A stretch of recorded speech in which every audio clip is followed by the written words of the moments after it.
Broad Street. Broad Street, situated in Lagos Island, is steeped in Nigerian history. Once the biggest financial hub of the country, it housed the headquarters of major banks, linked to CBN, the stock exchange, and the loads of lender companies. Broad Street is a historically significant street. It has played a central role in the development of Lagos and history, an important commercial and administrative center for the British colonial authorities. It was also a home to some of the city's earliest modern buildings. Broad Street was a residential area in the pre-colonial era, where the British claimed the Methodist Boys High School in 1878 and the Broad Street Prison in 1882, renamed Freedom Park. The General Hospital, which was a British military hospital, was built in 1893, being the first general hospital in Nigeria. The old British Secretariat building, which is now the Federal Ministry of Justice, was built in 1906.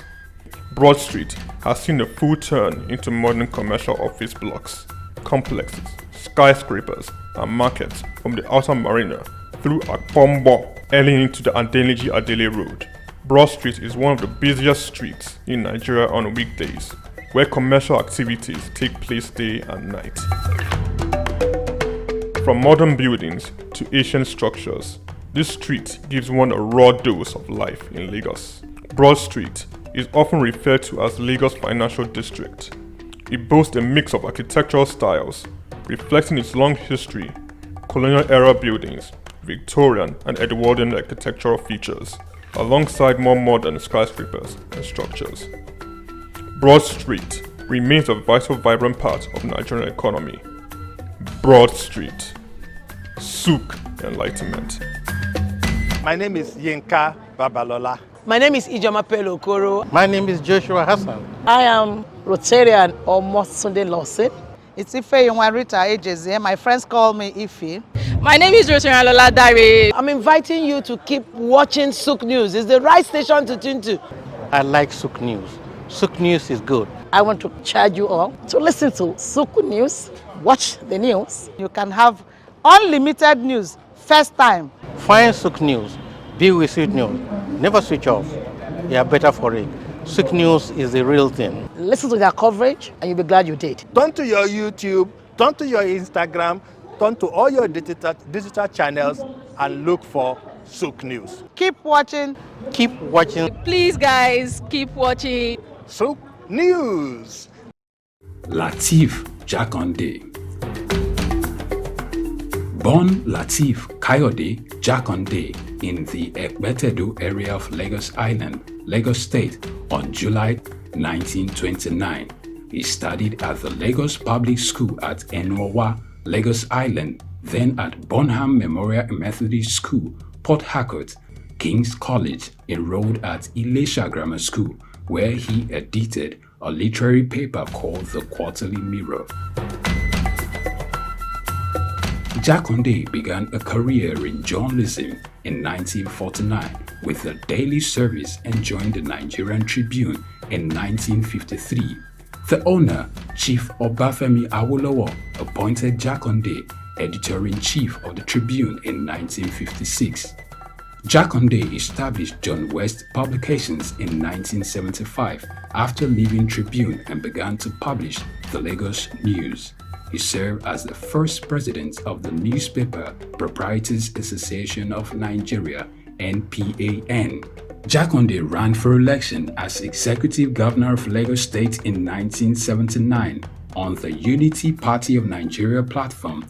His administration was effective and open and implemented the cardinal policies of his party. He introduced housing and educational programs targeting the poor, building new neighborhood primary and secondary schools, and providing free primary and secondary education. He gave poor people's children education, and many of them are now very prominent in the society today. Jakande established the Lagos State University and constructed over 30,000 housing units. After the military takeover in 1983, Jakande was charged, prosecuted, and convicted of treason and later pardoned. He served as Minister of Works under the Sani Abacha military regime. He died in Lagos on February 11, 2021. Lateef Jakande was the first civilian governor of Lagos State. Lateef Kayode Jakande, SOUQ Enlightenment. My name is Veronica Nkechi Eze. Charles Abana. My name is Professor Martins Emeje. Professor Sylvester Odion Akaine. Keep watching SOUQ News TV. The best news channel online. It's elevating, it's enlightening, it's educating. Muhammad Ali found this truth in Africa. Rumble in the jungle. I swear the king is humble. Jesse Jackson, O.J. Simpson, this is black history. Andrew Young visit Africa in the late 60s. Legend, Bob Marley make the light different. Martin Luther King and Malcolm X are big names. They fought for black Americans in the old days. We need the same revolution in our own ways. Michael Jackson, Janet Jackson, Mr. Jay-Z, Snoop Dogg, Dr. Dre and Eddie Murphy. American prosperity ain't complete with African poverty. It's legendary Idris Abdul Karim, and you are on to SOUQ News. You don't touch that dial. My name is Dr. Ajili Tobi. My name is Etemere Glover. Naomi, well done, and shout out to SOUQ News. Shout out to SOUQ News. I want to encourage everyone to keep watching SOUQ News. Shout out to SOUQ News, and yes, tune into them. Keep watching SOUQ News. They are one in town. Hey, we're watching SOUQ News. Keep watching SOUQ News. Keep watching SOUQ News. Catch them on YouTube and all social media channels. Hey, my name is Frank Edowo, and I'm imploring you. No, forget that. I am forcing you, coercing you to always stay tuned to SOUQ News for your news requirements.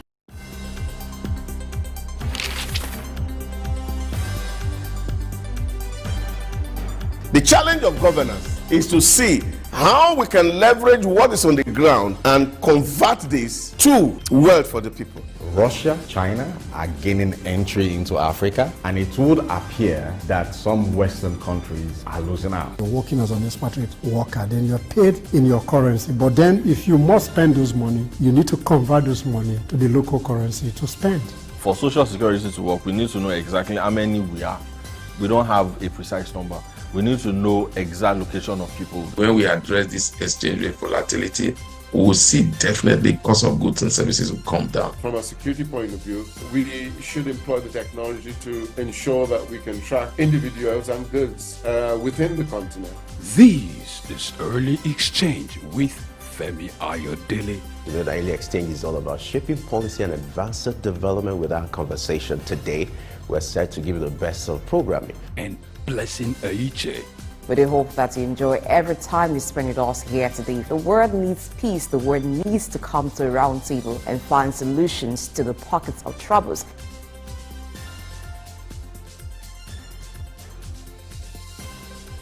Early Exchange, shaping policy, advancing development. All right, good morning and welcome to Early Exchange, where we'll talk about issues related to business, finance, development, and the economy. I am Femi Ayodele. As you know, that Early Exchange is all about shaping policy and advancing development with our conversation. Today, we're going to start our conversation from Germany, looking at the latest regulation as regards immigration visa for international students. The new law will now permit international students to work for like 9 months. Also, we'll take a look at what is happening in Canada as well as regards the new immigration law. Don't forget, you can be part of this conversation. For those of you who are thinking of, traveling abroad, using the word japa, which is the latest syndrome, you need to be part of this conversation for you to share your opinion and also be aware of what is going on.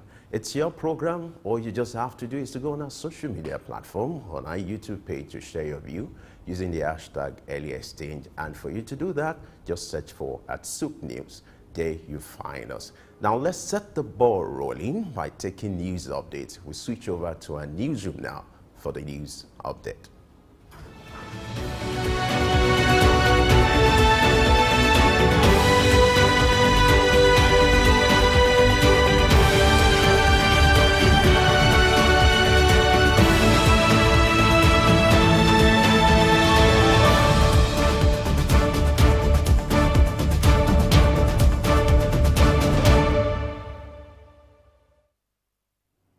I'm Ike Namba. Welcome to News Update on SOUQ News.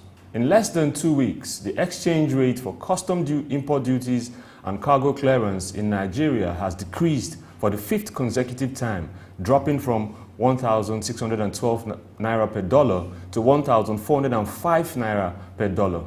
The Nigerian Customs Service, NCS, now determines this rate based on the official market rate set by the Central Bank of Nigeria, CBN.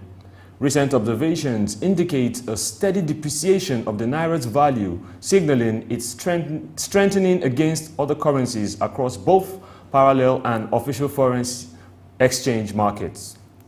This trend aligns with recent reforms by the CBN, including the resolution of a $4 billion forex backlog and restrictions on international oil companies, IOCs, regarding foreign exchange earnings transfer. Additionally, the CBN's Monetary Policy Committee, MPC, recently increased interest rates by 200 basis points to manage inflation and ensure effective foreign exchange market management.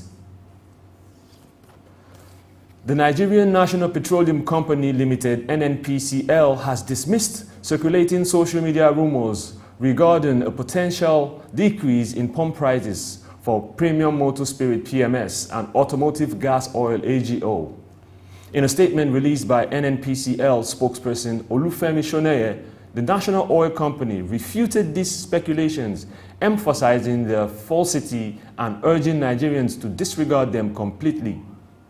It clarifies that there were no plans for any price adjustments for PMS and AGO at its retail stations nationwide, affirming its dedication to maintaining the current sufficiency in petroleum products supply across all retail stations in the country. The company reiterated its commitment to serving the nation's fuel needs.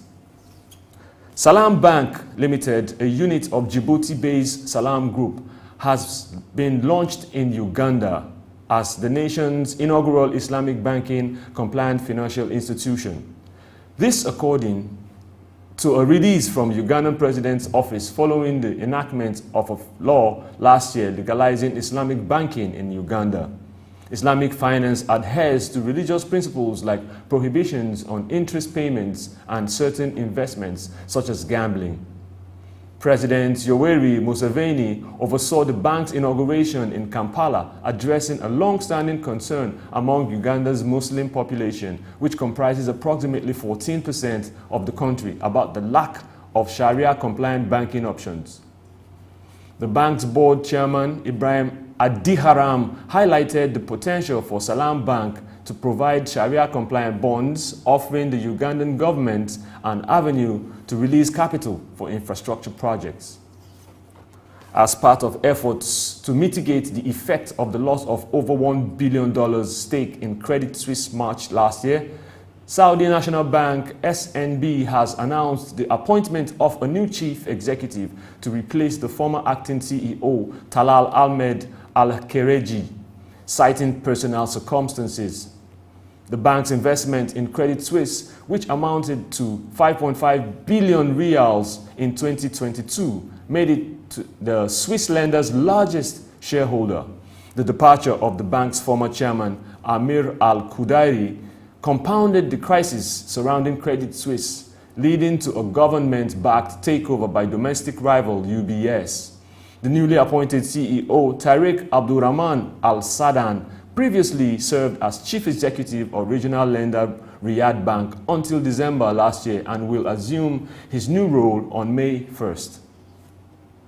In the first quarter of 2024, over 4,600 asylum seekers arrived in Britain via small boats, presenting Prime Minister Rishi Sunak with a significant political challenge. Despite a 36% decrease in arrivals last year, the current surge marks a record high for the same period. Sunak's proposed deportation scheme to Rwanda aims to deter unauthorized arrivals, but its implementation faces legislative obstacles. Labour's immigration spokesperson Stephen Kinnock criticizes Sunak for persistently claiming success in reducing arrivals despite evidence to the contrary. The surge in arrivals intensifies pressure on SOUQ as immigration remains a major concern for voters, and his Conservative Party lags behind Labour in opinion polls. Collaboration with French police continues to address the increasing violence and disruption on French beaches as efforts persist to prevent dangerous and illegal channel crossings. That's our news package on News Update for today. Have you a splendid day. Back to Femi on Early Exchange.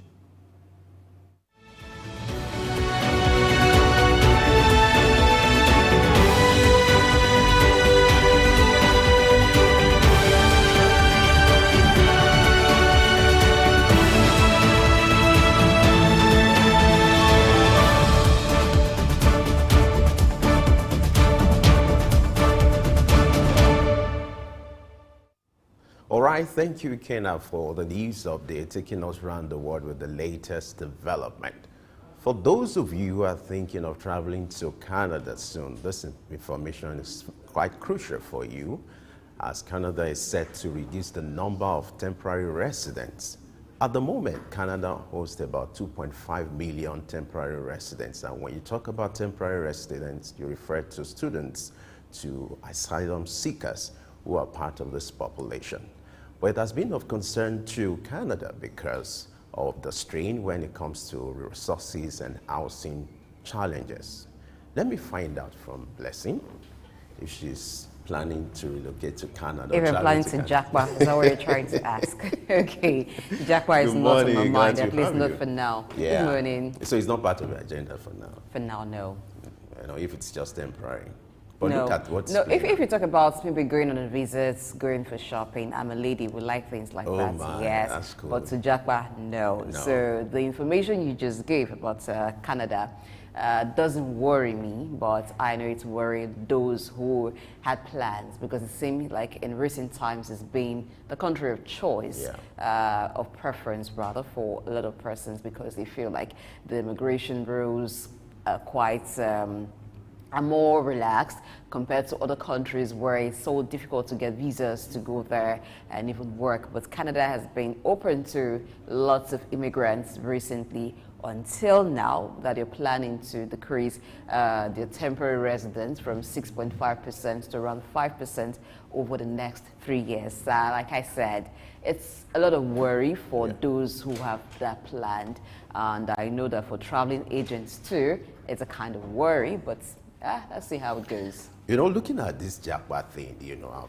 I've of course to ask myself, is it something I will do? And I don't think it's my thing. You know, I have a lot of friends, in fact, friends who are in Canada. You know, if you look at the number of Nigerians who have traveled in the last 2-3 years, you know, majorly to Canada, UK, and US, those are the three areas or countries of interest when it comes to this Jakpa thing. Of course, it's good to Jakpa. You know, Jakpa is now becoming a new word now, where in English conversation you can use the word as if it's a proper it should word. get into the Oxford Dictionary. Yeah. And so, but the issue is people feel they need to seek a better life. And for them, I don't have issues with that. But for me, I think I have investment going for me here. Maybe I'm one of the few Nigerians who still believe in the Nigerian project. Citizen. And I strongly believe that the millions I'm looking for, they are here. But let's get back to this story. All right. The essence of having this, Canada presently hosts about 2.5 million temporary residents. When you talk about temporary residents, you're referring to students, you're referring to asylum seekers, and even temporary workers. So if you look at a lot of Africans or Nigerians who have traveled in recent times, they belong to one of these categories. And so it has been of concern to Canada because they're having a challenge now, so to speak, when it comes to housing and basic necessity when it comes to infrastructure. So those facilities are overstretched. As we speak, Canada has a population of about 40 million, you know, and if you look at the percentage of the temporary resident, which is about 2.5 million, it's of concern. Now, as at 2023, the plan was to reduce the number of temporary residents by 6%, but now the plan from 2024 for the next 3 years is to reduce it by 5%.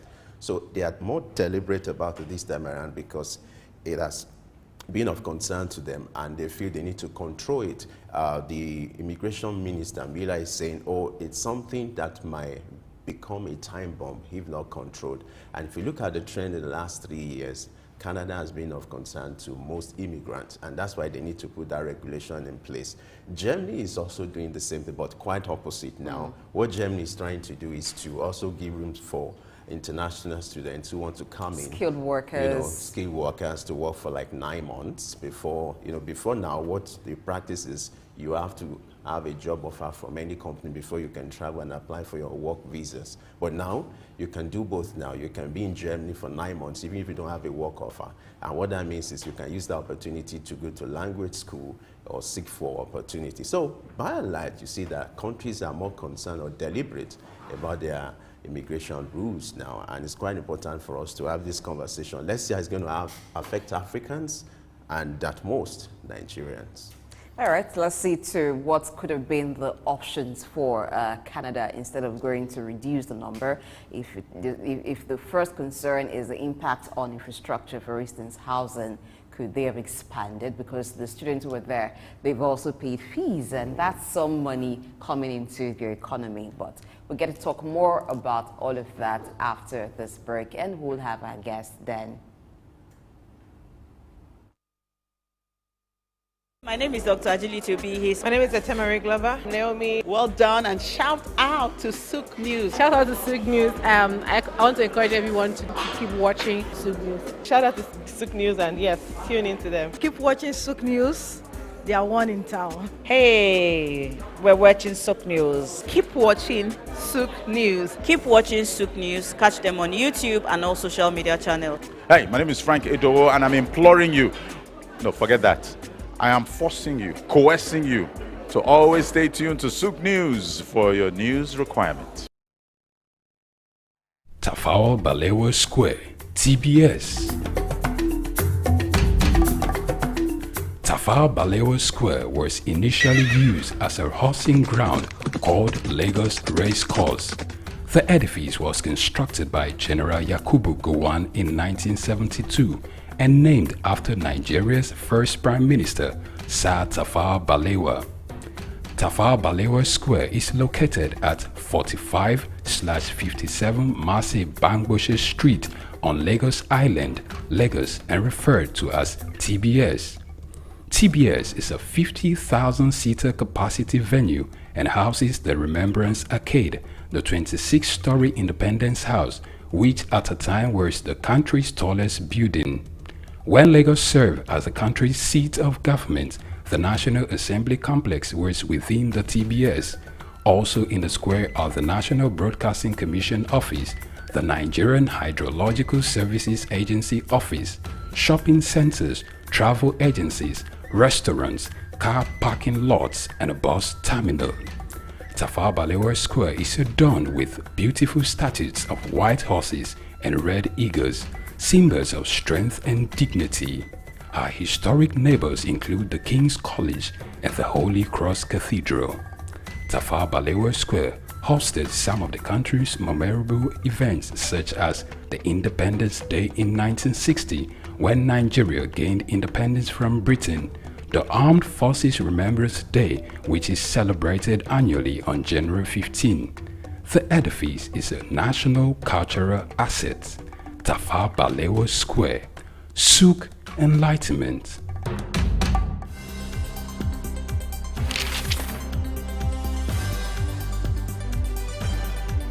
The challenge of governance is to see how we can leverage what is on the ground and convert this to wealth for the people. Russia, China are gaining entry into Africa, and it would appear that some Western countries are losing out. You're working as an expatriate worker, then you're paid in your currency. But then if you must spend those money, you need to convert those money to the local currency to spend.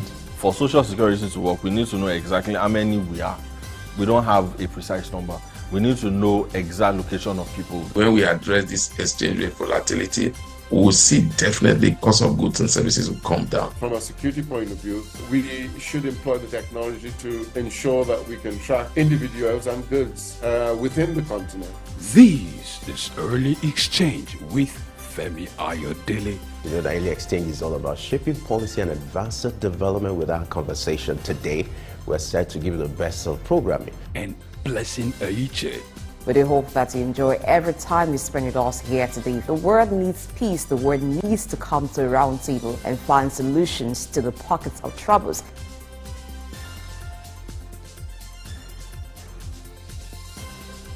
Early exchange, shaping policy, advancing development.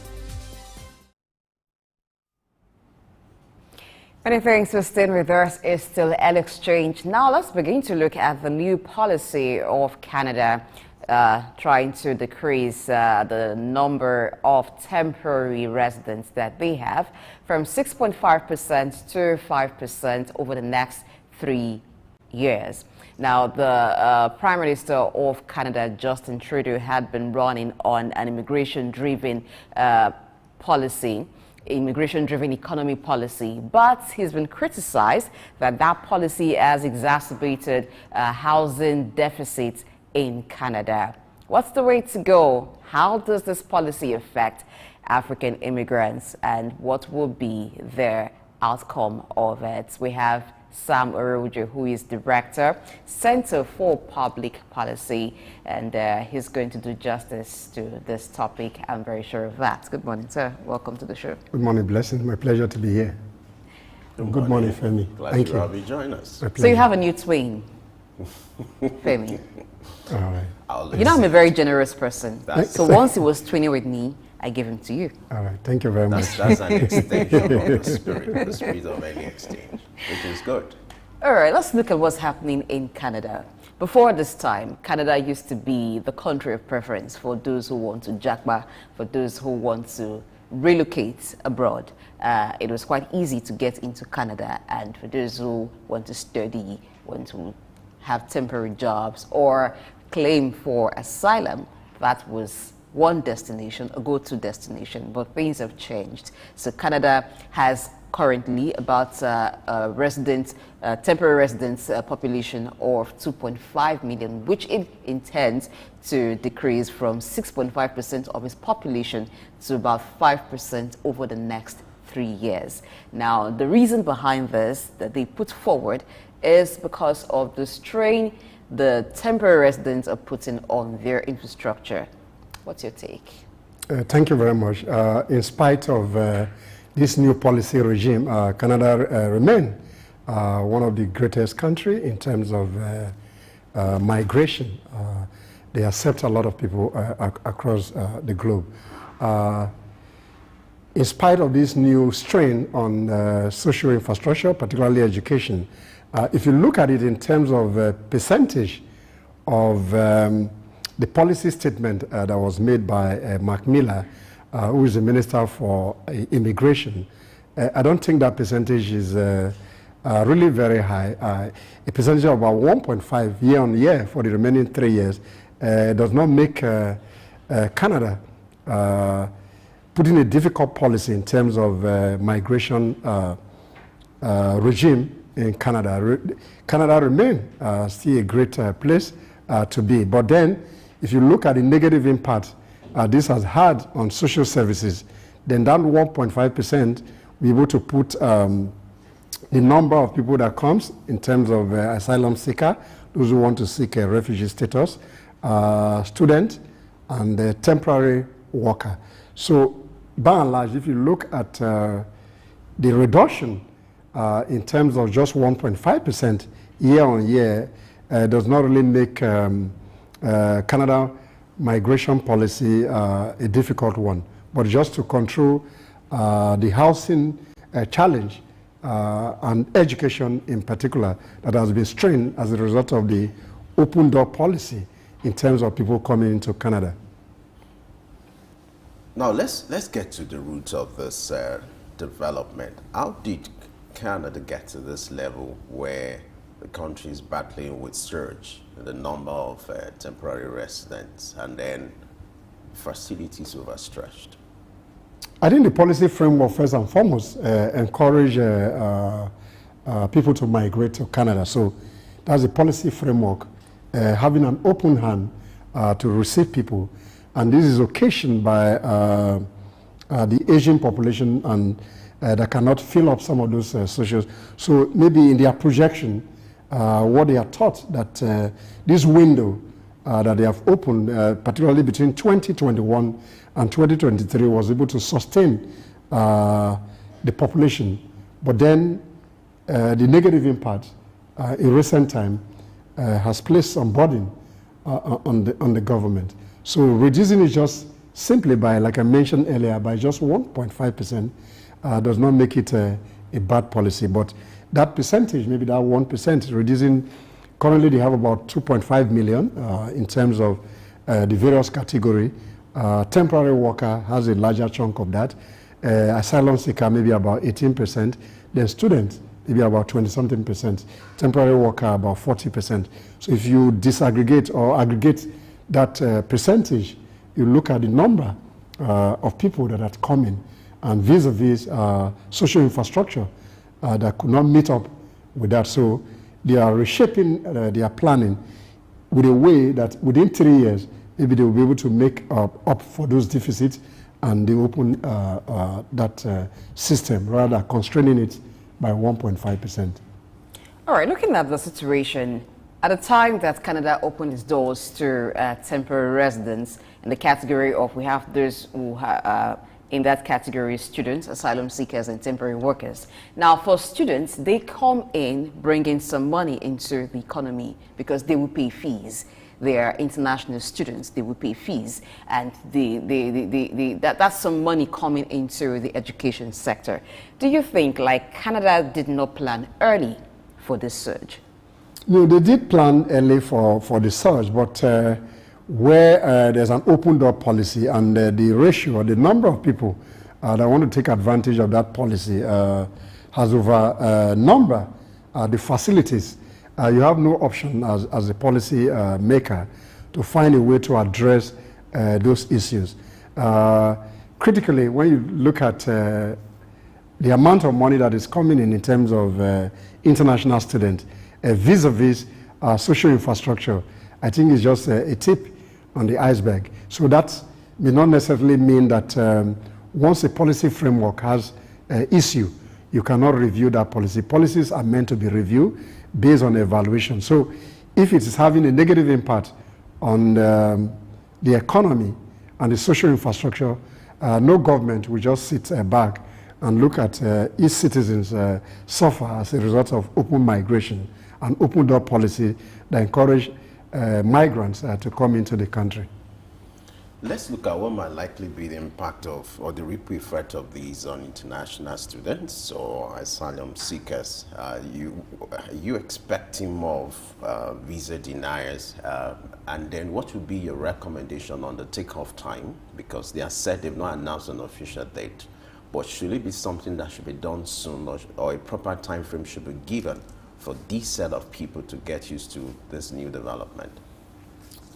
No, as a policy statement, they will look at the data, and at a point, they will do that. But there's a trigger already to that effect that this is what we want to do. So the advisories will have gone to the various high commission across the Commonwealth in particular, where you have a greater number of people migrating to Canada. So they may not finally put a definite date, but then in terms of the ratio and opportunity, they will look at the data from one country to the other, and they will want to apply that 1.5%. So when you get to the ceiling, that's my thinking, then that threshold is off. So it's not going to be, so for example, if 1,000 Nigeria is given an opportunity for asylum seeking, for temporary work, for international student opportunity. Once those ratios within the new thresholds are met, then there will be a cap, a ceiling on that, and nobody can go beyond that. And it's the responsibility of the receiving country to put policy framework that will sustain their own society. So this policy is about temporary residents, but it says nothing about permanent residents. So does that mean that those who want to become permanent residents can continue to seek for visas and they will be welcome to Canada, but temporary residents will not, the door will not be open so much to temporary residents? There are two different visa regime for permanent residency. The conditions precedent to process those visas are different for temporary visa.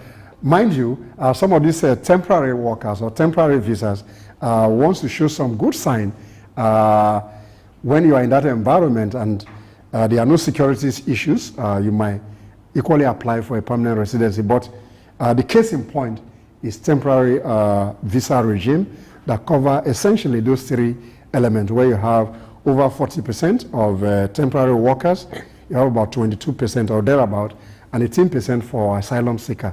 So the current policy regime is essentially about temporary visa. So the permanent residency, no mention of it, so maybe they don't have problem, because the rigor of trying to process documentation for permanent residency is difficult. And within that permanent residency, you have various policy framework. Those who migrate are based on business and they move money. Some migrate for other purposes. So some migrate based on job opportunities. You're recruited from wherever you are and you're able to get into those environments. So I think for now, we should just focus on the temporary. I don't think they have issue with permanent residency. According to statistics released, Canada experienced the largest portion of temporary students in the year 2021. That's about 40%. Let me read it out. It says the students comprised 22%, while asylum seekers about 18%. That's like 40%. So what happened between 2021 and now that is now becoming of concern to Canada when it comes to temporary residents? I think that's after COVID, and then now, why is it of significance now? No, the issues is just that there's a surge on people who want to come to Canada. And the planning in terms of infrastructure cannot meet up with the current surge. So as a policy maker, you need to look at your policy initiative in the first instance and see where there are challenges. Then you reevaluate those policies, then try to put other measures in place so that it doesn't mean it has to be counterproductive to your country. So I think this is what Canada has just done. And I think, in my personal view, a 1.5% reduction in terms of opportunity within that bracket, the three elements that we spoke about earlier, I don't think is really a major policy shift. But it's just to say that, yes, we are open, but then the environment is not as open as it used to be. The issues in education, you have a kind of over-bloated population, and the school facilities are not able to meet up with the current level of people. Mind you again that some of these temporary workers migrate with their family to that environment. So if you now factor a typical African family that has the opportunity to migrate to that place, maybe you'll be talking about 5 or 6 persons. And if you look at the strain on social infrastructure, particularly housing, it becomes very difficult. All right, but there are some critics of this new policy, advocates for temporary foreign workers. They've criticized the announcement and they told a Canadian news outlet called Global News that migrants face precarious working conditions and that they are fairly blamed for the affordability and housing crisis. The issue is, one, migration is voluntary. In the first place, those decisions were made by those individuals to migrate to Canada. So whatever opportunity that they had originally to visit those environments or want to stay on temporary basis has been met.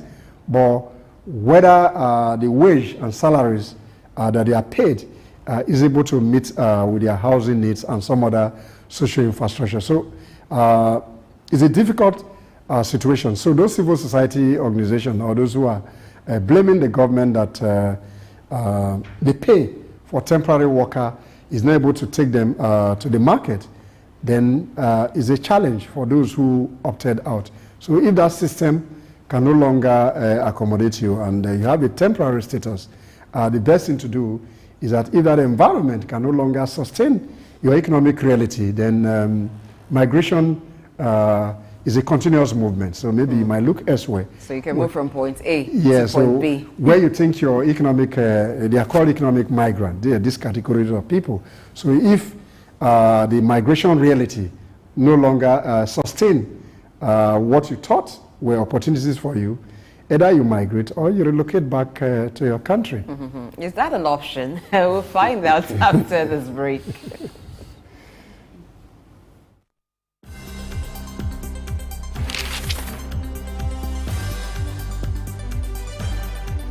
The challenge of governance is to see how we can leverage what is on the ground and convert this to wealth for the people. Russia, China are gaining entry into Africa, and it would appear that some Western countries are losing out. You're working as an expatriate worker, then you're paid in your currency. But then if you must spend those money, you need to convert those money to the local currency to spend. For Social Security to work, we need to know exactly how many we are. We don't have a precise number. We need to know exact location of people. When we address this exchange rate volatility, we will see definitely cost of goods and services will come down. From a security point of view, we should employ the technology to ensure that we can track individuals and goods within the continent. This is Early Exchange with Femi Ayodele. You know, the Early Exchange is all about shaping policy and advancing development with our conversation. Today, we're set to give you the best of programming. And Blessing Aiche. We do hope that you enjoy every time you spend with us here today. The world needs peace. The world needs to come to a round table and find solutions to the pockets of troubles.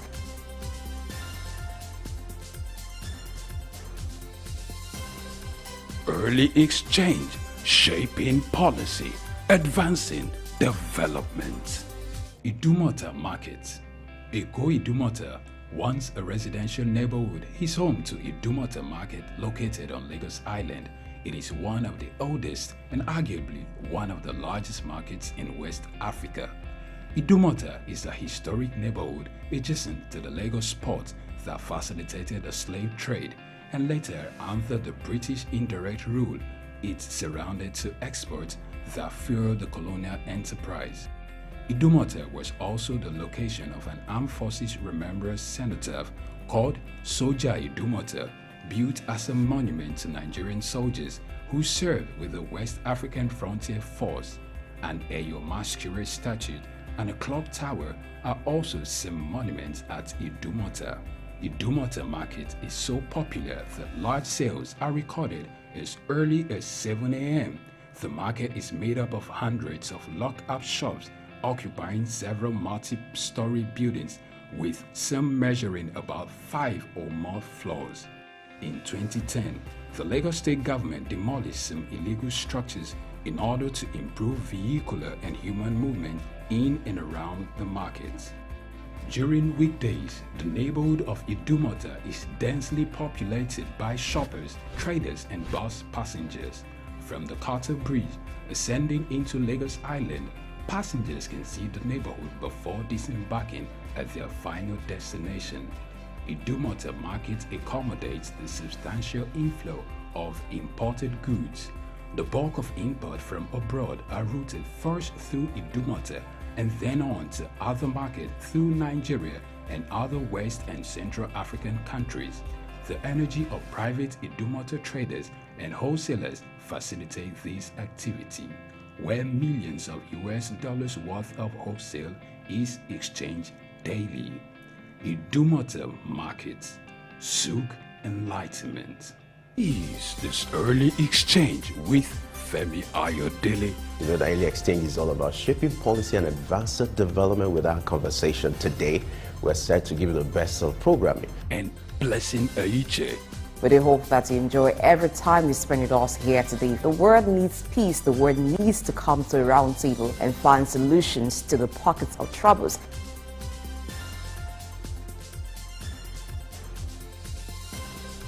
Early Exchange, shaping policy, advancing development.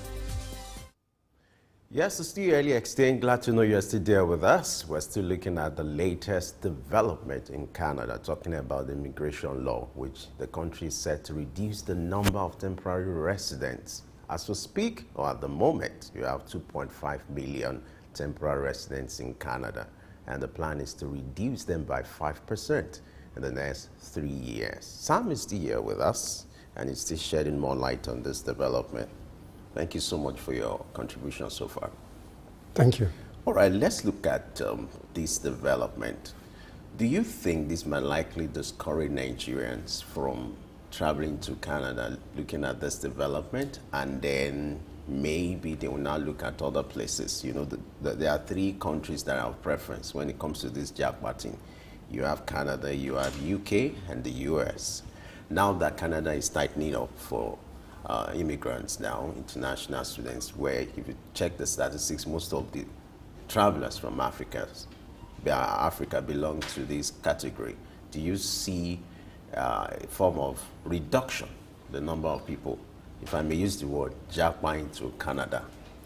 I don't see that if there's going to be a reduction. The number of people that will apply for temporary visa status, particularly to Canada, will remain high. But then, those that will be denied the opportunity to come in will increase.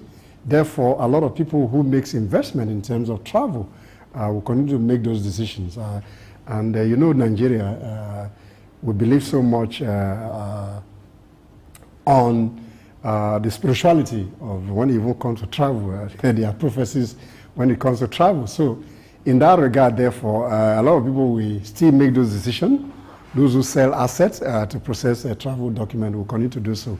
But the sad reality of it is that based on the policy framework, the various high commissions of Canada, simply called embassies, will put a cap on the number of people that will come from Africa, where you have the largest number of people, particularly international students. But in terms of those who want to seek greener pasture opportunity elsewhere, I don't think the number will reduce, because if you look at the challenge back home, people are seeking opportunities elsewhere, but those opportunities are sometimes not as rosy as people. So people need to do more of research and education and find that this idea of a blanket information of you want to seek greener pasture elsewhere is not really very green elsewhere. And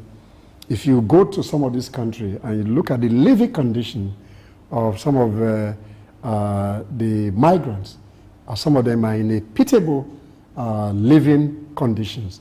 And say these decisions has been made, and some don't even have come to reality with those migration challenges and really want to relocate, even come back home because of the social symbol attached to travel, particularly in African families.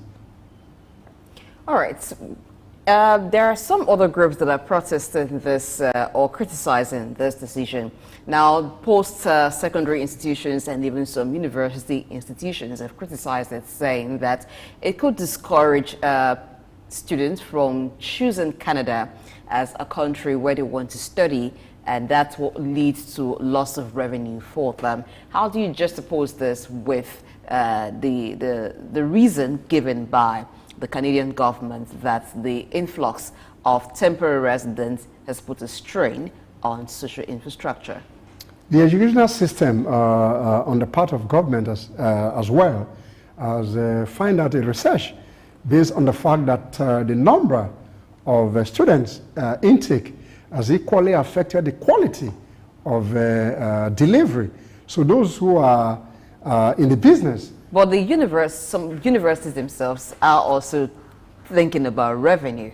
No, we should be more concerned about the quality of education. I'm trying to lay background that the question you asked me was that some people are complaining that this is going to affect enrollment. That's in terms of the business side of it for those people that are complaining. But then the government has equally done an in-depth research to show that the number of intake, particularly from outside, is impacting negatively on the quality of delivery, even beyond the housing challenge. That the quality of education, even in Canada, is going down as well. So I'm trying to juxtapose the reason, the governmental reason, and those who are in business. So you need to find a way to strike a balance between the quality of the delivery of education and the quality of intake. So if you cannot strike that balance of quality and number, then there's going to be a challenge. Just like we say in our own environment, that the standard of education is gradually going down. So, and the same thing, so the government has a responsibility to put things in check. So, but at the end of the day, everything will balance out based on the decision of the government. So the government has the core responsibility, as it were, to determine who get a visa to enter the country through their various missions. Let me point our attention to the statistics that was released November last year, when Canada set the target for, it sets its immigration target for the year 2024 to 2026. Now the target is to attract about 485,000 Nigerians within this period. And now with this new development, do you see a contradiction here? No, I don't think it's a contradiction. The number that is projected is based on their own data. So with this new initiative, that policy framework of 24 to 26, this is the number of people that we want for this specific country. But now, that ratio or the number of people may not be justifiable based on the new reality. Therefore, that figure of 400 something that they are targeting from Nigeria, based on the percentage of what they want to do in the next 3 years, will affect that policy framework. So they will not come to announce to you that we have had a change in the number of people, but then they'll put a cap. So maybe that 400 something thousand will reduce to 300 something thousand. Just take a percentage of that based on the new policy. Then once you get to that ceiling, then they put some other elements in terms of the assessment that will knock some people off. And they say we have that policy framework in place, but based on the credentials or some of the documents you submitted, you don't meet up with this requirement. So the visa, the consular officer will just send a note that XYZ does not meet our criteria. Then the door or the gate is shut against you. Let me take you back to the issue of temporary workers working under precarious working conditions. And then you suggested that if they cannot cope in that environment, it's a journey. Some of them could migrate elsewhere, or for those who move from this part of the world, they could return back. Now, the song of Idris Abdulkarim comes to my mind, Kowale, when he was saying, won't you come back home? Is that an option for people like that who may have had to sell properties off just to move? Do you see that happening? Sometimes when people make migration decisions, they are not really well informed. People have migrated to Canada. What you see in the social media space are those that are doing well. So in my personal view, if you had migrated for a particular reason, and that reason or that opportunity is no longer sustainable in terms of meeting up with your economic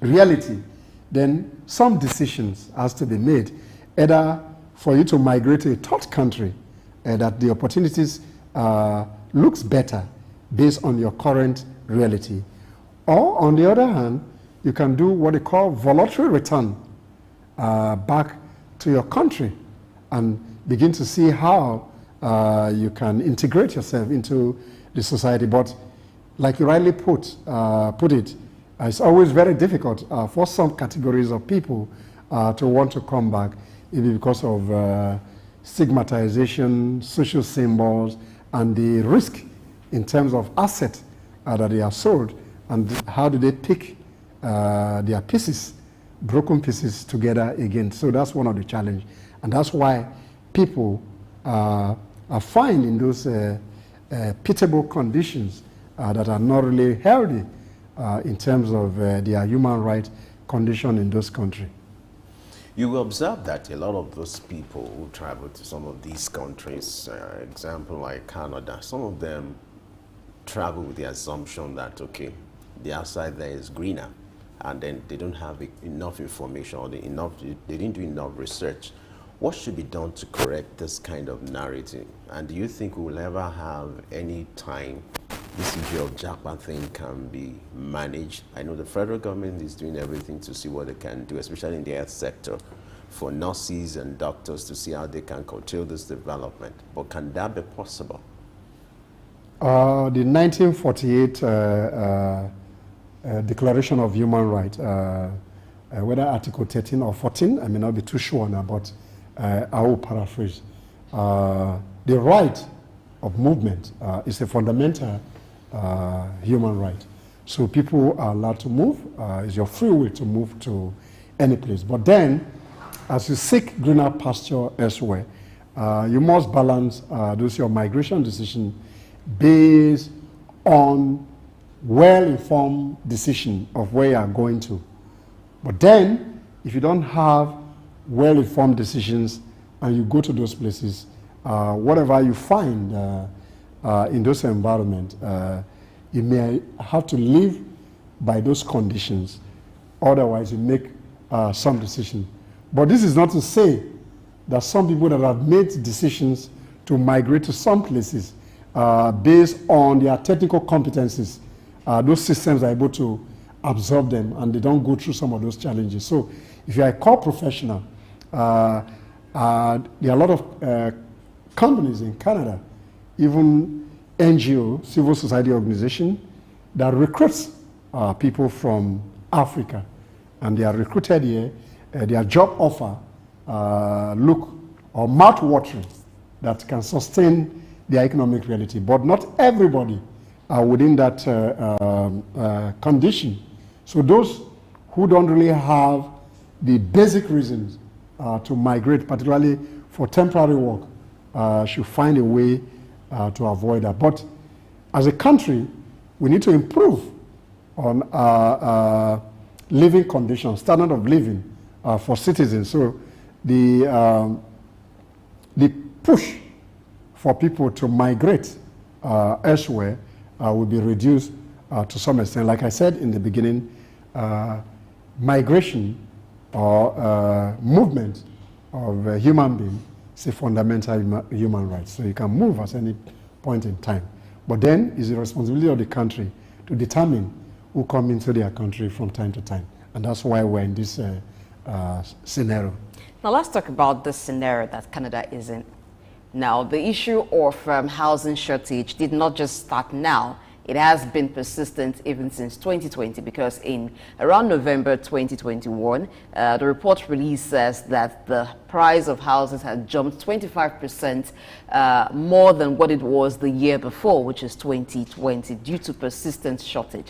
Now, if we've had persistent shortage of houses from 2020 or more prominent in 2021 till this time, shouldn't the government have done something to address that, rather than in 2024 use that reason to the influx of temporary residents? Yeah, the point is that there might be housing deficit, there might be increase in what you pay for rent in those environments. But the point here is that when you have a policy framework, do they have social houses that are meant for the citizens? So the option first is to take care of your people. Like they say, charity begins at home. So having taken care of their national, if you must get something that is decent, you have to pay premium pricing to get to those environments. But there are policy initiatives in trying to provide additional houses. But then the pressure on those provision of houses, because of the number, is what has brought about what we were discussing. That even from 2021, this challenge has been there, is being corrected, but the number keeps increasing. So what do we do to strike a balance? Is to reduce the number of people that comes in. So maybe for the next 3 years, if they are able to reduce the number based on their own internal working or internal mechanics, then we might come to reality where there will be housing surplus, there will be no pressure on public infrastructure, particularly water and some other hygiene issue that has become very difficult in recent time in Canada. Looking at what is playing out in Canada now, and how the country is handling its immigration laws as regards the number of immigrants, what are the lessons for African nations and by extension Nigeria? The lessons, I think we have mentioned some of them in passing. The point is that you have to make the socio-economic condition in your environment conducive so that your citizens don't find a way, some of them find themselves. And Africa must improve at the continental level this inter-trade that will improve on the economic fortunes of Africa so that even if we migrate within Africa, we're able to have some sustainable development based on the movement that we do within Africa. So that's at the continental level. With those 3 points, I think if we're able to adhere to them, there will be improvement in terms of how people can stay back home. Now, for those who would not want to stay back home and still want to travel, would you recommend that they try other countries? Because if the percentage of resident temporary resident workers has been reduced, it means that the odds of people trying in that category getting the visa becomes slimmer. What's your advice to them? No, I think these are personal choices. It's just based on perception. So people should do more research. And even in Europe, there are smaller countries in Europe that doesn't look attractive to people. But then people are getting some economic benefits. So in advisory capacity or suggestion is that the other smaller country, maybe beyond language barrier, that might look better, but based on information, they can migrate to this country. But like I said, choices are personal in terms of migration issues. All right, what a way to wrap up this conversation. We must thank you, Sam Orubide, for your suggestions. You've been patriotic, advising Nigerians to be very deliberate and be purposeful when it comes to the issue of traveling, or japa, which is the right word now. Thank you so much for your help. Thank you. I hope I won't japa soon. I trust you. All right, let's go on a short break. When we return, we'll take our global update to Germany, talking about the latest development. And what would that be? You'll find out after this break. My name is Dr. Rafiu Oladipo. My name is Baba Jalal Repega. I'm Reverend Juliet Benite. I'm Godi Odidi. My name is Professor Oladokun Sulaiman Olarawaju. SOUQ News is on the ground, loading. Very enlightening, very educative, and entertaining. Thank you to SOUQ News. So I'm happy that SOUQ TV has come into existence. I'm happy to be here in the SOUQ News. I want to encourage you to subscribe to the channel and keep watching news that makes sense. As Browning said, one's extension of one's reach should not exceed one's grasp, or what is heaven for. And I think SOUQ News is doing that.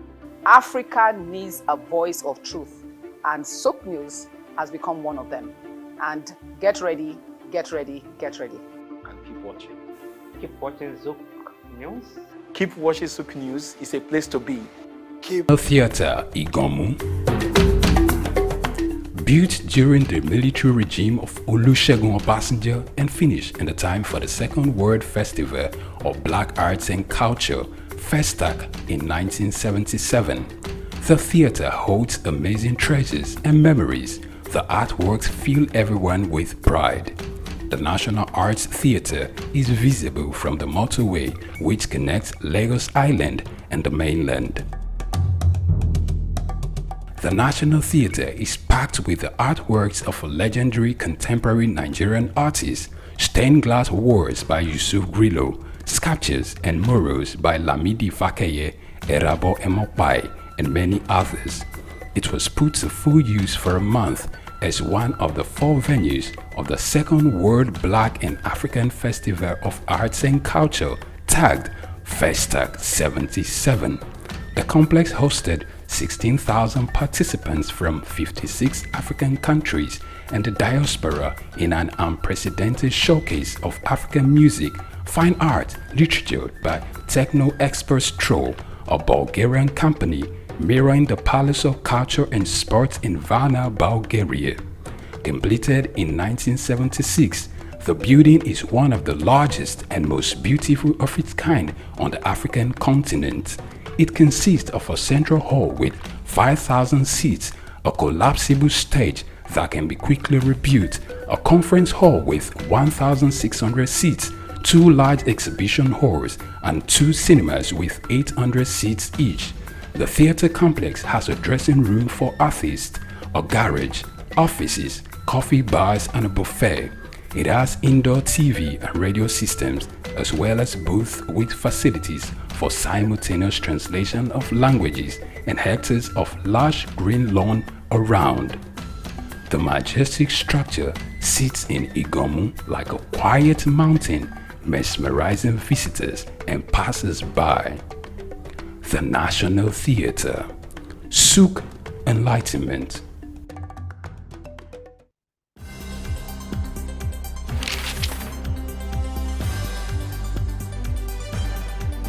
The challenge of governance is to see how we can leverage what is on the ground and convert this to wealth for the people. Russia, China are gaining entry into Africa, and it would appear that some Western countries are losing out. You're working as an expatriate worker, then you're paid in your currency. But then if you must spend those money, you need to convert those money to the local currency to spend. For Social Security to work, we need to know exactly how many we are. We don't have a precise number. We need to know exact location of people. When we address this exchange rate volatility, we will see definitely cost of goods and services will come down. From a security point of view, we should employ the technology to ensure that we can track individuals and goods within the continent. This is Early Exchange with Femi Ayodele. You know, the Early Exchange is all about shaping policy and advancing development. With our conversation today, we're set to give you the best of programming. And Blessing Aiche. We do hope that you enjoy every time you spend with us here today. The world needs peace. The world needs to come to a round table and find solutions to the pockets of troubles.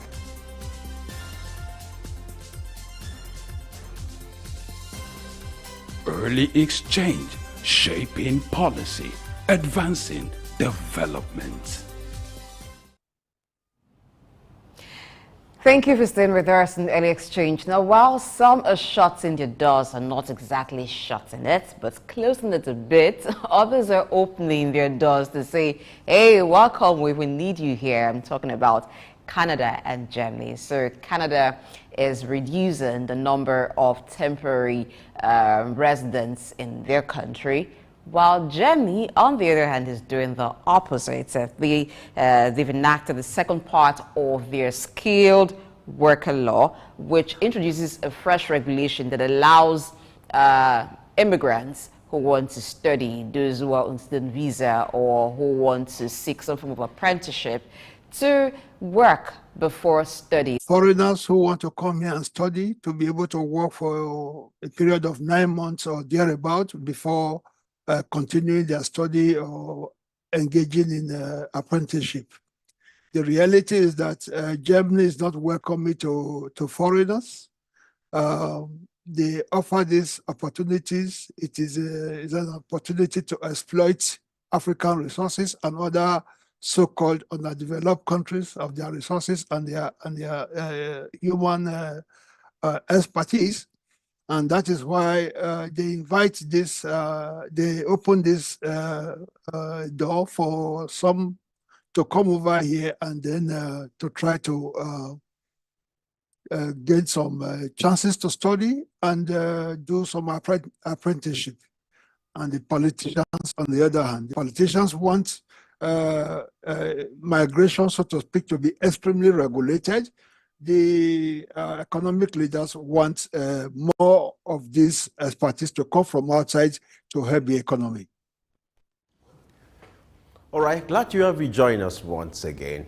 If you look at the statement released in this regard, the target here, they are skilled workers from hospitality, from IT sectors. Why do you think that this kind of skilled workers, they are of interest to Germany? It's a simple question because Germany is totally lacking in this area, and they for years now they have been trying to find a way to fill this. As we speak, they rely very much on the Balkan states to get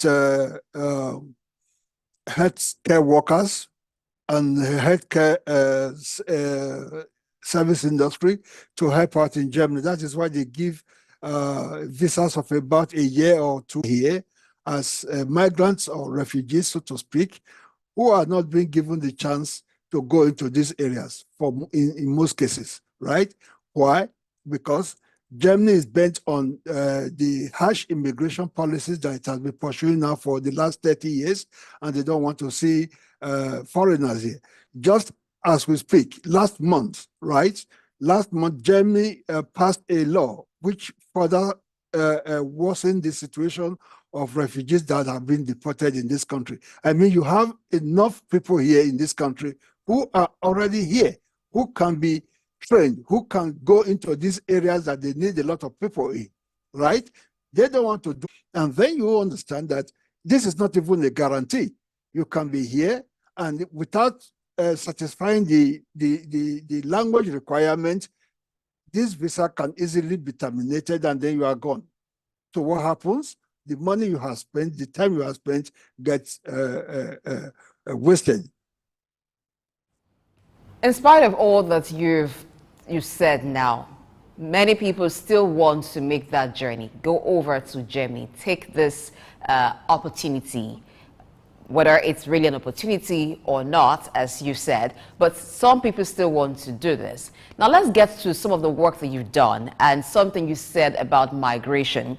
So apart from being a visiting lecturer at Oldenburg University in Germany, Dr. Sonny Omerike is also the founder of Bremen Solidarity Center, and together we are Bremen, a refugee migrant group. Now, in the course of your work, you've been in the case of Germany, it is simply like this, that for many people who want to migrate here, they are simply not well informed.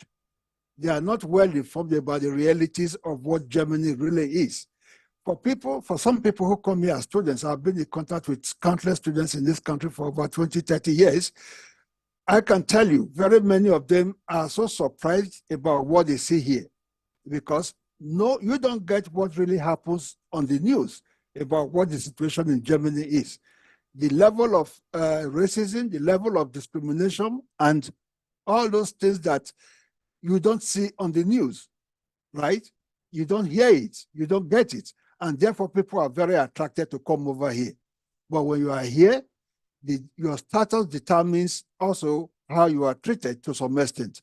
If you come here as a refugee, somebody who fled from a war or some other, and they do not recognize it, you are automatically usually tell the whole story.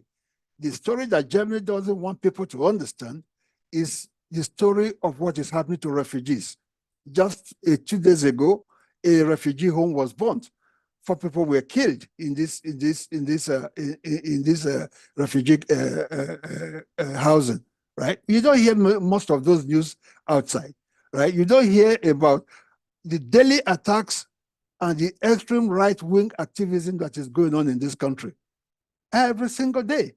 But people always feel if you talk about Europe and the West in general, you have a good place, you have a good chance of making it, so to speak. This is why the attraction is there. It is, for me, important. I am not here to demonize Germany or whatever. I am simply stating the fact. It is important that whoever wants to come, I will also not discourage anybody from attempting to realize their desires by traveling to wherever they feel they can better achieve their aims. But you have to be well informed. More interest. I mean, that's not a joke. Now, I would like you to talk about some of the mistakes being made by, those who are migrating as a form of orientation. From your experience with these people, the refugees and some Nigerians who have traveled to Germany, what are some of these common mistakes being made, some of these errors, and what are the likely issues they might deal with when they get to Germany as a form of orientation and for people to know better? I would like you to provide a form of advisory for our people. What are some of these issues they would deal with and some of these common mistakes they make when coming to Germany? Thank you. This is a very important question because for very many people, the first impression is that I'm going to the West, I'm going to Europe. In another 1 or 2 years, I'm going to make it and the job. Here, if you come in as a foreigner, so to speak, you are not getting the automatic allowance or permission to go and work. If you can work, it will depend on the status of the visa that you got, right? So people have to be informed about this. Of course, there are those who are given opportunities to work because of their highly skilled level or whatever. Like if you are in the IT sector and you have attained a certain qualification that allows you to be in the areas where they are really needed, it is possible to get a working permit right away, and then depend, of course, on your language skills and how you balance that you can go ahead and work. So I want people to understand that it is simply not enough to say, yes, I'm going to Europe, I will make it in Europe, and then come back and then Racism is not something common to Germany. It's something that the world is still battling with. But when we return from the break, we'll be talking about how to cope with it and what kind of empowerment immigrants need to have before they move from their current location to another country in the search for greener pastures. We'll be right back after this break. Lateef Jakande. Born Lateef Kayode Jakande in the Ekbetedo area of Lagos Island, Lagos State, on July 1929. He studied at the Lagos Public School at Enowa, Lagos Island, then at Bonham Memorial Methodist School, Port Harcourt, King's College, enrolled at Ilesha Grammar School, where he edited a literary paper called The Quarterly Mirror. Jakande began a career in journalism in 1949 with a daily service and joined the Nigerian Tribune in 1953. The owner, Chief Obafemi Awolowo, appointed Jakande editor-in-chief of the Tribune in 1956. Jakande established John West Publications in 1975 after leaving Tribune and began to publish the Lagos News. He served as the first president of the Newspaper Proprietors Association of Nigeria, NPAN. Jakande ran for election as executive governor of Lagos State in 1979 on the Unity Party of Nigeria platform. His administration was effective and open and implemented the cardinal policies of his party. He introduced housing and educational programs targeting the poor, building new neighborhood primary and secondary schools, and providing free primary and secondary education. He gave poor people's children education, and many of them are now very prominent in the society today. Jakande established the Lagos State University and constructed over 30,000 housing units. After the military takeover in 1983, Jakande was charged, prosecuted, and convicted of treason and later pardoned. He served as Minister of Works under the Sani Abacha military regime.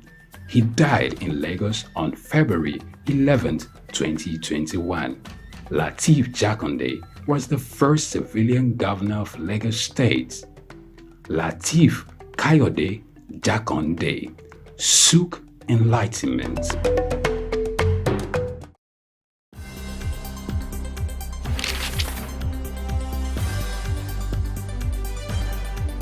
The challenge of governance is to see how we can leverage what is on the ground and convert this to wealth for the people. Russia, China are gaining entry into Africa, and it would appear that some Western countries are losing out. You're working as an expatriate worker, then you're paid in your currency. But then if you must spend those money, you need to convert those money to the local currency to spend. For Social Security to work, we need to know exactly how many we are. We don't have a precise number. We need to know exact location of people. When we address this exchange rate volatility, we will see definitely cost of goods and services will come down. From a security point of view, we should employ the technology to ensure that we can track individuals and goods within the continent. This is Early Exchange with Femi Ayodele. You know, the Early Exchange is all about shaping policy and advancing development. With our conversation today, we're set to give you the best of programming. And Blessing Aiche. We do hope that you enjoy every time you spend with us here today. The world needs peace. The world needs to come to a round table and find solutions to the pockets of troubles.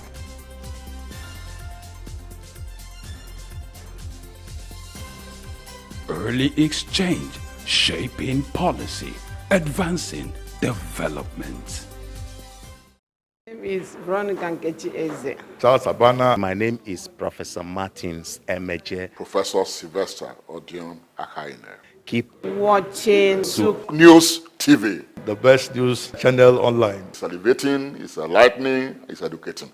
Muhammad Ali found this truth in Africa. Rumble in the jungle. I swear the king is humble. Jesse Jackson, O.J. Simpson, this is black history. Andrew Young visit Africa in the late 60s. Legend, Bob Marley make the life different. Martin Luther King and Malcolm X are big names. They fought for black Americans in the old days. We need the same revolution in our own ways. Michael Jackson, Janet Jackson, Mr. Jay-Z, Snoop Dogg, Dr. Dre and Eddie Murphy. American prosperity ain't complete with African poverty. It's legendary Idris Abdul Karim, and you are on to SOUQ News. You don't touch that dial.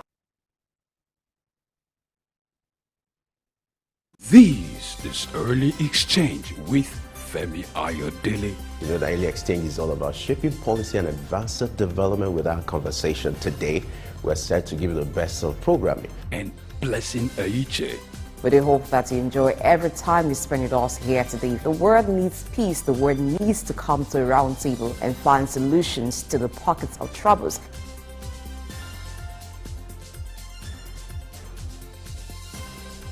Early Exchange, shaping policy, advancing development. In case you're just joining us, this is Early Exchange, and so far we've been looking at changes to immigration rules of some countries. We began in the first part of the show with that of Canada, and now we're talking about Germany, which has a new skilled worker law. And we've been talking with Dr. Sonny Omayeke, who is a visiting lecturer of University of Oldenburg in Germany, is also a human rights advocate in Germany. Many thanks for staying with us on the show. Thank you. So before we went in that break, we left off talking about racism in Germany. And I did say that racism is not common to Germany alone. It's an issue that many countries of the world are faced with. Now, Western governments a lot, right? And that's because we are not well informed enough. That gives us a kind of fantasy that if you are in these countries, your rights will always be respected. Not like under the military dictatorship in some other countries or something like that. But when you come here, you realize, oh, it is not exactly as I heard it before. It is not exactly as I thought it would be, right? So this realization that what they preach and what they practice are two different things, starts to set in at a certain point. And then you have to then navigate how you cope with this. For very many, like Germany, for example, very paragraph, it talks about the equality, the worth of a human being cannot be violated and all that. Even though there is this in the Constitution, in practice, it is very different, right? Because of this difference, you find that there is a tension. There is a tension between this reality of what people live with racism and discrimination, and the theoretical provisions in the Constitution. But if you really ask, I would say, if you really ask very many Germans, if you really ask very many white people, whether they are superior to black people, they will not hesitate in saying that they are, because this is how they have been socialized, this is how they have been raised. What that means to us as people of color, as black people, human being, you may be down, but you are not out. This is the work we are doing here. And many in the authorities do not like us because we say it as we see it. We say we are here because we destroyed our countries. Very many of us would not leave our countries to come to Germany today or stay here for this long time without what we suffered in our countries. And part of this, the large part of it, is or can be directly located at the doorsteps of the Western, so-called industrialized countries. So it is to make people understand that it is possible to still fight for your right, even though you may be relegated by the practices that you encounter every day. It's a huge challenge because you are afraid. You are thinking that if you fight, they will take you back, they will deport you in the middle of the night and stuff like that, and for a hell. Germany can deport you without notifying you. They can come and knock on your door, 3 o'clock, 2 o'clock in the night, you and your children taken, and without any properties, you are dumped back in your country. Germany can violate your privacy. If they don't see a national passport with you, they can check your private emails, they can check your private chats on WhatsApp or whatever to see who you are and to be able to identify you and take you to wherever they believe you come from. And if you have been here for some time and you don't cooperate with them to send you back to wherever you may have come from, they can reduce the social benefit that you get, what you live on essentially. You know, normally it was up to 1.5 years that they can reduce it. Now they can reduce it. There. Or are they also limited by the issue of racism? Obviously, they are. They are limited by the issue of racism because, like I mentioned, the entire structure, the entire Western structure is based on racism. You cannot run away from it. That is why some people call it institutional racism. Without the racist structure of this country, you wouldn't have this country as it is today. It is the racist structure of this country that enables this country to exploit other countries and do all the damage that they do outside of this country just to make sure that they live the way they live and believe what they believe, that they are superior to others. So this is a very basic thing. Nevertheless, there is a minimal structure there of resistance, which includes some activities of human rights activists that try to come after you, right? Then it is difficult for you to have a united front, to stand together and to be able to fight stronger for your rights and the rights of those of your brothers and sisters and others who come after you. Now, the issue is, even if you have become settled, even if you have become well established here, you are still going to confront racism at some point. And that is why we say you have to be prepared for it at each and every point in time. Because even when you have the status, even when you know that your rights ought to be respected, at some point, there is going to be some discrimination, there is going to be some violation of those rights, and you should be prepared to confront them in whatever way possible. Contacts and connections to people in big or powerful positions in Nigeria to further their own political or economic gains. That is basically the thing.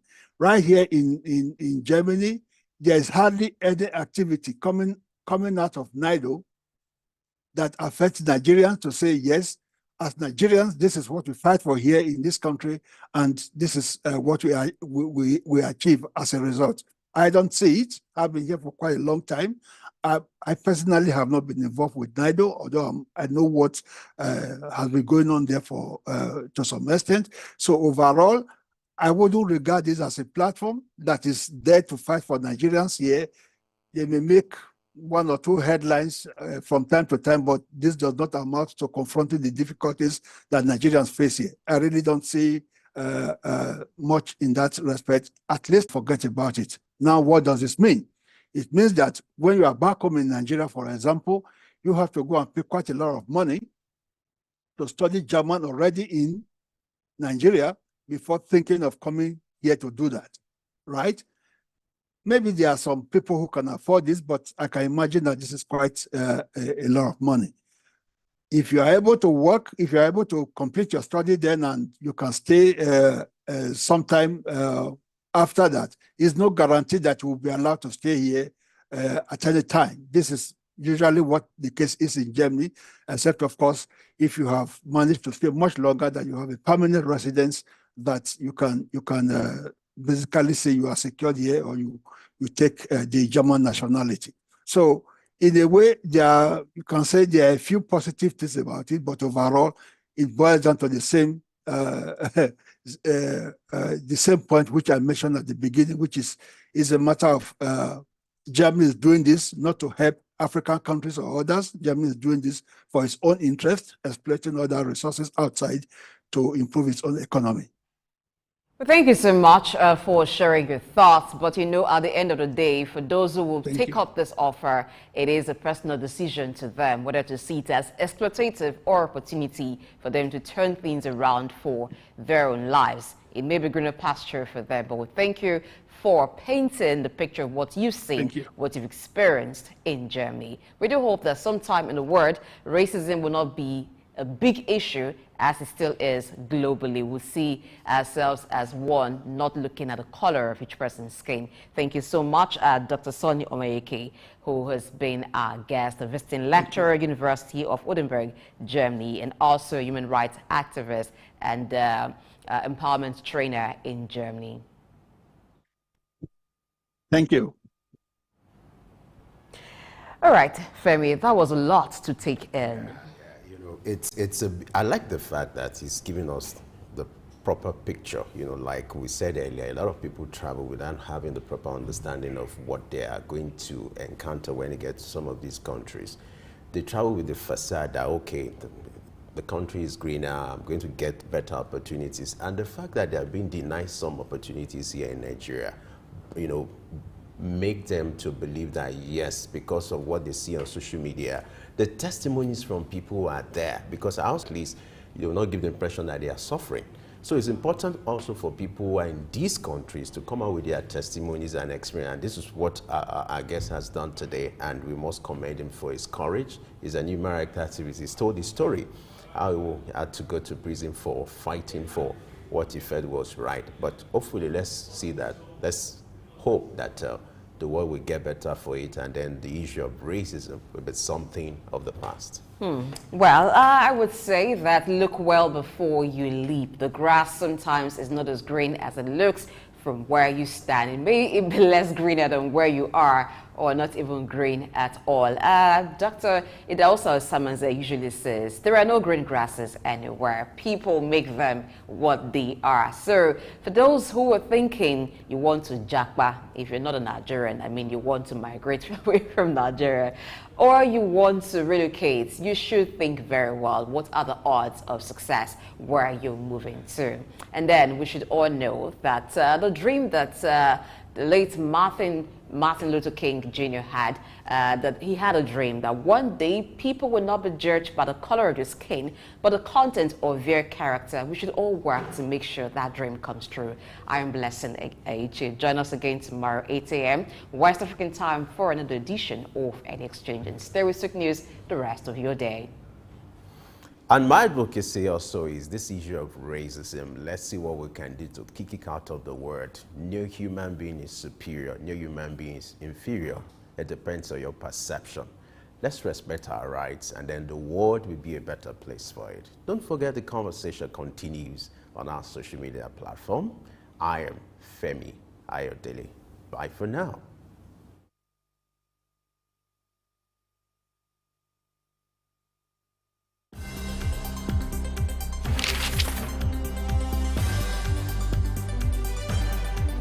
The challenge of governance is to see how we can leverage what is on the ground and convert this to wealth for the people. Russia, China are gaining entry into Africa, and it would appear that some Western countries are losing out. You're working as an expatriate worker, then you're paid in your currency. But then if you must spend those money, you need to convert those money to the local currency to spend. For Social Security to work, we need to know exactly how many we are. We don't have a precise number. We need to know exact location of people. When we address this exchange rate volatility, we will see definitely cost of goods and services will come down. From a security point of view, we should employ the technology to ensure that we can track individuals and goods within the continent. This is Early Exchange with Femi Ayodele. You know, the Early Exchange is all about shaping policy and advancing development with our conversation. Today, we're set to give you the best of programming. And Blessing Aiche. We do hope that you enjoy every time you spend with us here today. The world needs peace. The world needs to come to a round table and find solutions to the pockets of troubles.